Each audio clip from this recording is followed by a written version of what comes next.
In the next two lectures, we'll focus on slavery in the Spanish and Portuguese colonies and on slavery in the English and Dutch colonies in North America. The objectives of this lecture on the Spanish and Portuguese colonies are: number one, you should be able to describe the characteristics of slavery in the Spanish and Portuguese colonies, explain the impact of religious and legal traditions on the character of African slavery, list the ways African slaves resisted slavery, and compare the ways that slavery differed in the Spanish, Portuguese, Dutch, and English colonies. And of course, we'll be focusing on the Dutch and the English colonies in lecture number 4.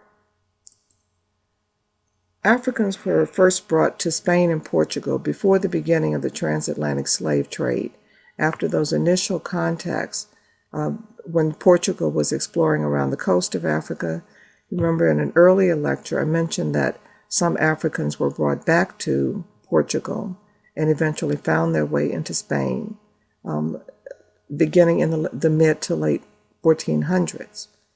Enslaved and free blacks came to the Western Hemisphere with the Spanish conquistadors, with people like Cabeza de Vaca, Balboa, Cortez, Pizarro, Ponce de Leon, and De Soto. In your textbook, you can focus on pages 41 to 43, where there's a discussion of these early, of the Africans who came with the Spanish explorers and conquistadors. In 1502, the first African laborers were imported to Cuba. This is very different from those who had come earlier with the Spanish explorers, because these are men and women who are brought into Cuba solely for the purpose of labor, not to travel with the conquistadors or the explorers as soldiers or as some as laborers or as linguists, as you saw in your textbook. But these are people who are going to be working on the sugar plantations that are developing in Cuba. The Spanish already had within their laws, within their Castilian or Spanish law, sections of the law that dealt with slavery. So when they came to the New World, they had a system of slavery already in place. They did not have to develop one. Their system of slavery offered many avenues out of slavery, many ways in which a person could become manumitted. And their system of slavery also defined the slave's rights and the master's responsibilities. Slaves also benefited from the fact that the Catholic Church welcomed Africans as potential souls to be protected and converted. In the Spanish colonies, however, the laws relating to slavery tended to be harsher than the laws relating to slavery as they were practiced in Spain. Africans did most of the backbreaking work in the mines, on the plantations, as construction workers, building the forts and the churches. However, some Africans also were employed as soldiers or as guides or linguists.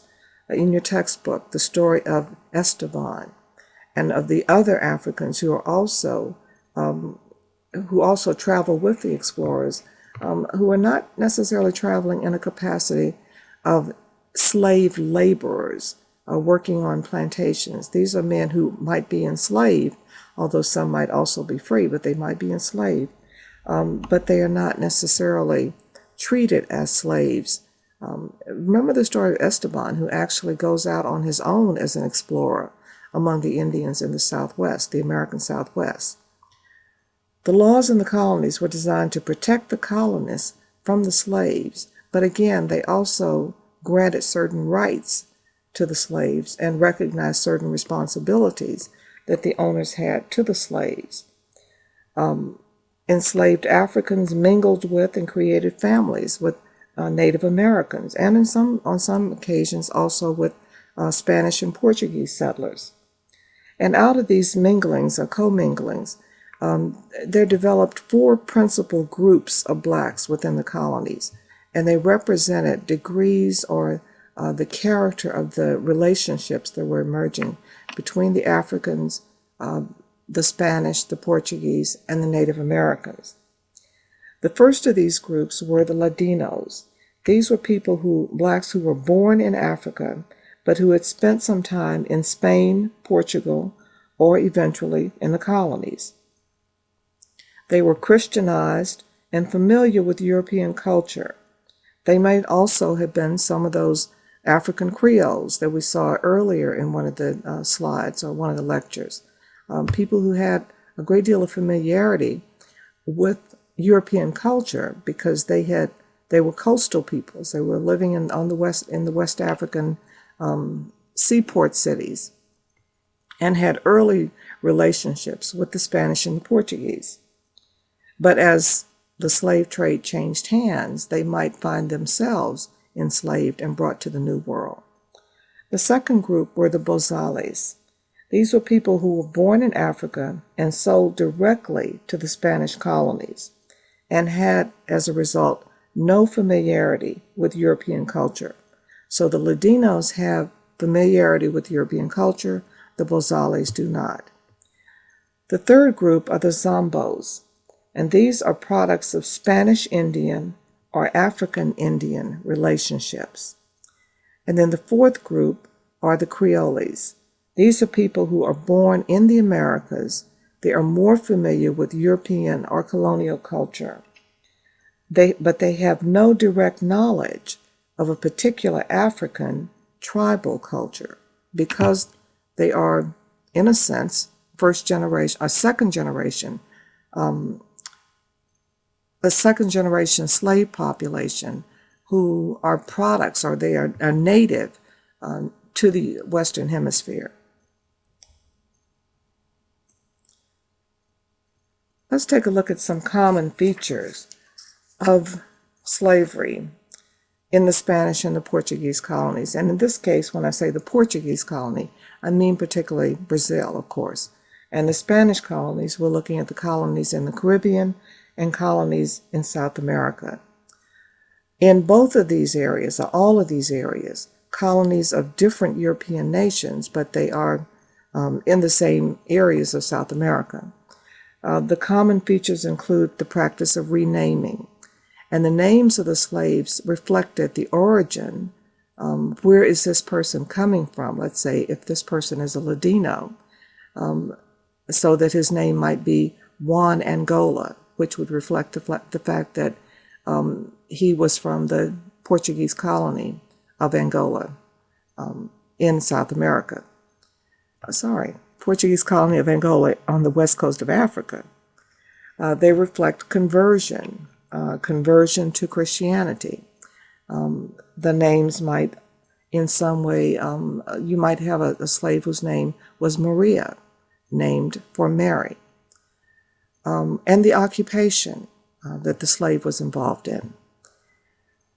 Few owners own more than 2 or 3 slaves, unless you're dealing with the large plantations in the interior or whatever. Most of the owners in the Spanish and the Portuguese colonies tended to own just 2 or 3 slaves. Marriage and family life were very common. Marriage was encouraged by the Catholic Church. Families, on the other hand, were discouraged by slave owners because when slaves married and developed families, that was an additional responsibility of the slave owner, who is particularly concerned only with the labor of the slave, of that particular slave.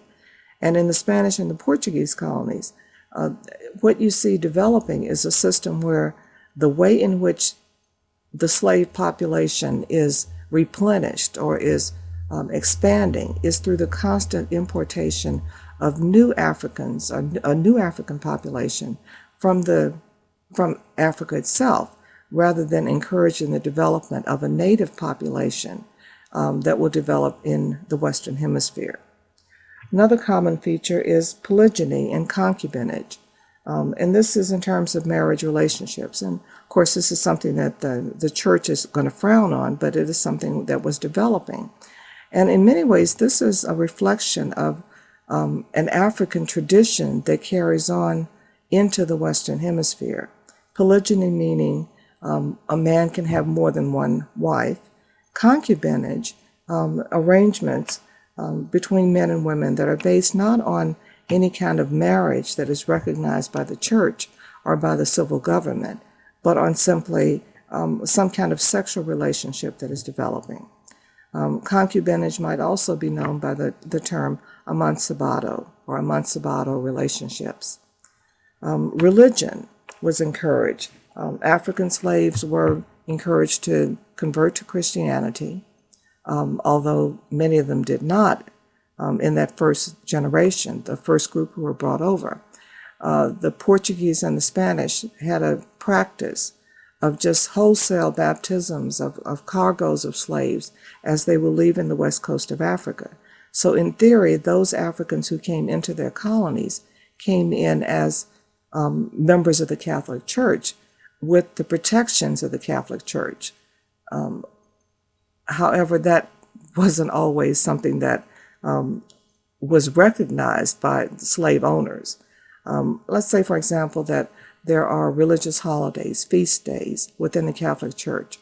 And on these feast days, the priest and of the church are saying that slaves are not supposed to be worked on these feast days. They're not supposed to work for someone else.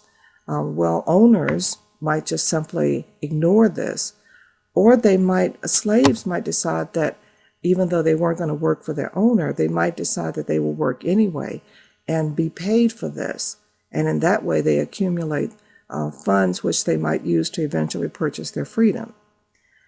Manumission was one of the sections or parts of the Spanish legal code, Las Siete Partidas, the 7 parts of the legal code that deal with the topic or deal with the subject of slavery. And the responsibilities or the possibilities for manumission or getting out of slavery were wider. They were more widespread in the Spanish and Portuguese colonies, in the Spanish colonies in particular, than they were even in the Portuguese colonies, and much more so than they will be in the English and the Dutch colonies. And once freed, free blacks enjoyed more social mobility in the Spanish and Portuguese colonies than they will have in the English colonies. So those are some common features in Spanish and Portuguese colonies.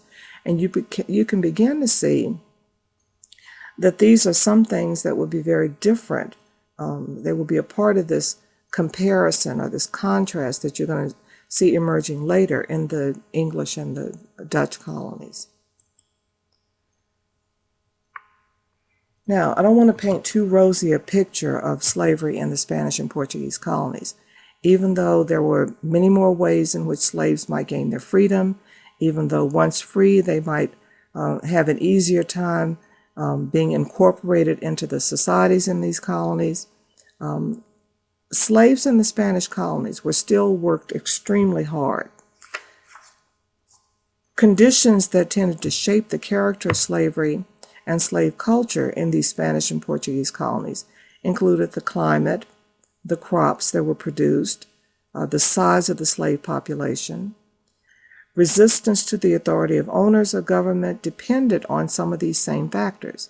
The resistance, the degree of resistance, and the kind of resistance that slaves might wage against their owners in a colony depended on the size of the slave population that was in that colony. Also depended on the degree of interaction between African slaves, the different groups of Africans, Ladinos, Bozales, Creoles, and Native Americans, on the interactions that they're having with the Spanish and the Portuguese settlers. And the level of political consciousness that you see within the slave population was also a factor on the kind of resistance that they would wage. The types of resistance included revolts, more often day-to-day acts of sabotage, and flight. Flight or escape was most frequent in the 17th century. Those who were most likely to escape or to flee from their owners were adult males. There was a close relationship between the number of escapes and the size of the black population. And escapes did not threaten the institution of slavery like slaves who revolted. Escapees did not threaten the institution. Because again, it's not going to be as widespread a practice. And when you think in terms of escapes, you're thinking of maybe 1 or 2 or 3 people who are escaping, maybe even several hundred people. But you're looking at slave populations, which over this 300 or 400 year period that we're focusing on, will number in the millions. So they're not threatening the institution of slavery. A slave revolt, on the other hand, does threaten the institution.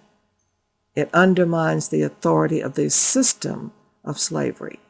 Escapes do not. Some slaves, however, when they escaped slaves, or as they were referred to among the Spanish, cimarrones, some escapees organized what were referred to as quilombos. A quilombo was a community organized by rebel or fugitive slaves as a means of resistance to the oppressions and tortures of slavery. These quilombos very often reflected African ethnic communities. Quilombos tended to be very similar to African ethnic communities. And if you look at this diagram, you can kind of see that the circular pattern and the arrangement of the housing in this quilombo. Quilombos were located as inaccessible, as far away as possible, in order to prevent their inhabitants from being recaptured or re-enslaved. This is a diagram of a quilombo called Quilombo de San Gonzalo, which was organized in 1769. It was among the best known of the quilombos, or maroon communities, was that in a place called Palmares in Brazil.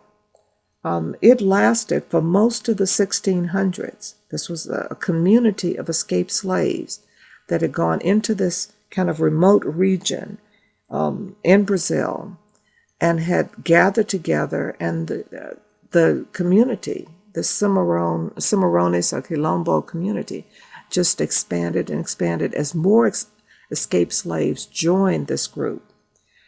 It lasted for most of the 1600s, and eventually it lasted, first of all, because the Portuguese were occupied with a conflict with the Dutch during this time. But it was eventually, Palmares was eventually subjugated or destroyed in 1694. The first all-black revolt in South America was in 1522. The first conspiracy of slaves acting by themselves without any involvement or interaction with whites in the population or with Native Americans was in 1537. There were no successful revolts until the 1700s, the late 1700s, when there is a revolt of slaves on the island of Santo Domingo or Haiti, Saint Domingue or Haiti.